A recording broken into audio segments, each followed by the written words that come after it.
thinking about what I was going to say, and I was thinking of various amusing anecdotes I could say about the senior in question, and I thought that I would hold off on them because my parents are in the third row.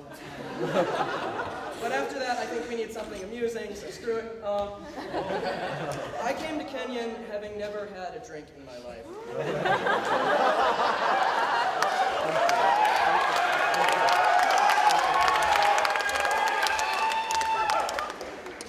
Then I met Cody Shankman.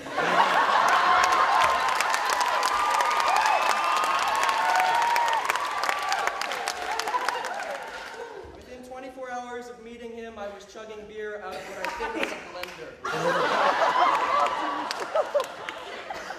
Within 5 months, I had joined a fraternity and gotten my head shaved. That's as far as I'm going to go.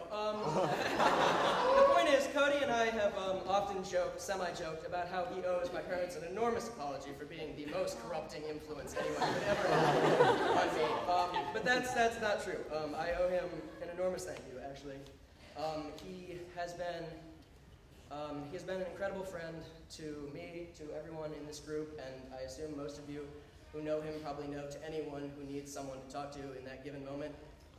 He somehow balances being in every club in this campus while still being everyone's best friend, while still taking classes, while still running Kokes. He's been a phenomenal music director who has graciously tolerated my tendency to argue about everything a cappella related in the Kokes.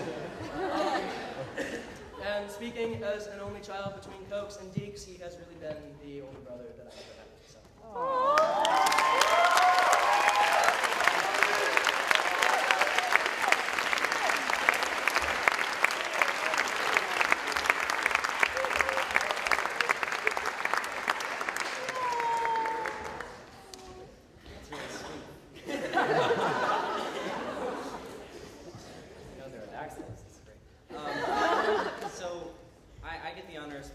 Joe. No, it's a lot to say. And so I thought a lot about what to say, and I'm just going to go to 2 points. And the first is humor, Joe's humor. Because I was trying to, encapsulate it into one thing, because Joe's just so funny naturally. But one thing that I've noticed that Joe does, that he does better than anyone I know, is he'll take, a bad joke, or a mistake, or something that someone just didn't really want to be funny, but tried to be funny, and he'll make it hilarious. And everybody will start laughing, and usually it's an attack on the earlier person. So it's like, it's absolutely fantastic. I am so scared of being the person that will say something because Joe is so funny in that way. And I have a couple examples, but yeah. Okay. Last year, I'm kind of blanking on who exactly did this, but we were on tour, and some Coke was making a joke, and Joe was listening in, and everybody thought it was a funny joke, so Joe didn't say anything, of course. But later, the same person, knowing that the joke was funny, did it again. And Joe was making the same joke twice in front of everybody. And it was just right across the face. That's the first time anybody has called out someone just making the same joke multiple times because they've been witnessing the joke. It was sad. It was sad.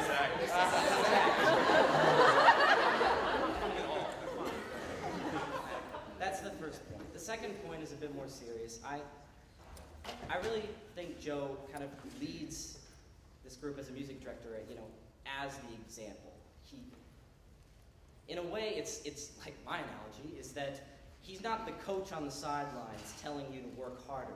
He's like the fit personal trainer running beside you, telling everything that you need to do while proving it himself. He's a very talented singer, he's an incredible director, and he writes great music. And Joe, I want to thank you for being here for 4 years. You've been kind of like a father figure to me.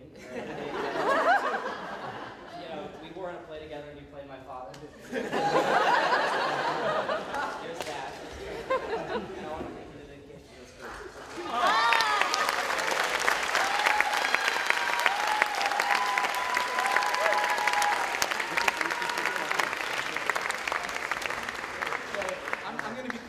this because I know there's people in here who are trying to make it the dance concert, and one of us who's trying to make it. They're holding it for us next time. They are holding it for us, so if you are trying to go, you don't have to leave early. Fools on the Hill as well.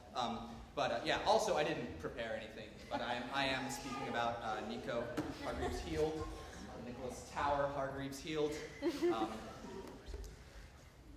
I don't know. I feel like I got labeled like the young Nico kind of early on in the group, like the spiritual successor to Nico. And I felt like that was like kind of a lot of pressure because this is just some dude I don't know. And I don't know, maybe he felt like the same way. I was like, I mean, do we know this kid yet? Maybe he's a jerk.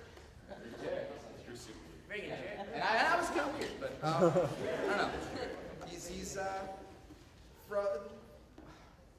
from the moment I joined the group, I always kind of like, I don't know, had no idea how to integrate myself at all. Because it's kind of weird when you just sort of show up and I'm going to do this a cappella thing. Woo, I'm going to audition for some groups and, oh, crap, I have to come to rehearsal 5 nights a week now and spend all of my time with these dudes. And Nico, I don't know, took me under his wing, and I mean, all of them did, but, you know, I just want to thank you for that, for being kind of, not my father figure, but, you know, that uncle, the grandfather. Thanks to the whole family.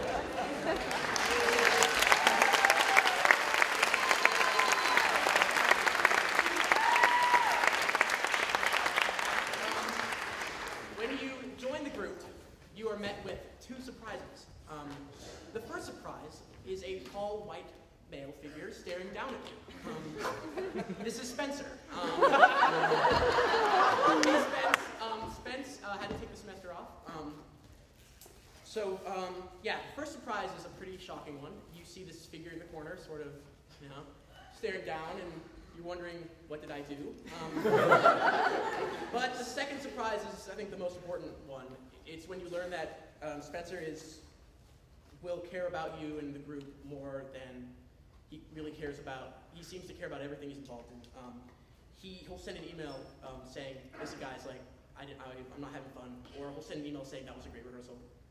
He's taken me aside. He's sort of told me like how to sort of integrate myself in the group, how to have fun. So the second surprise is really that this guy is just a really invaluable asset for the morality of the group and sort of for any group he's involved in. I'm sure if you're part of the group he's in, then you'll remember him. So, this concert is basically for Spence. So, yeah.